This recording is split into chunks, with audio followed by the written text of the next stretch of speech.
Hello, biology. This is the classification practice assignment.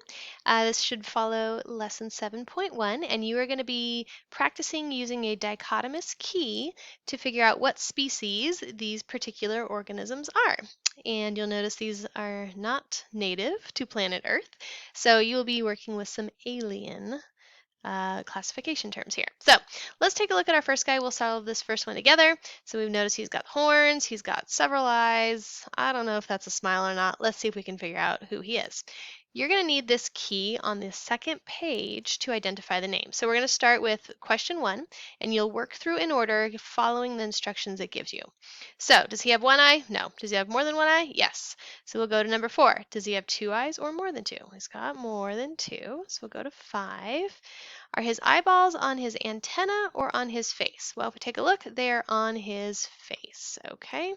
So this is a Polyeyeballus phasis species. So fancy, isn't it? So this is the fun part. You get to type that. Polyeyeballus phasis. We'll see if I got that right. Let's make it shrink so it all fits. I bet I add one too many L's in there. Yep, Polyeyeballus facius. Man, I did pretty good.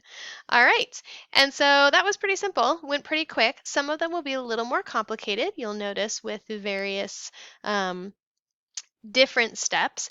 And I will tell you, you will not use all of the species that are on this list. So this is a quick practice on how to use dichotomous keys in a more fun way. So, all right, I hope you enjoy. Let me know if you have questions.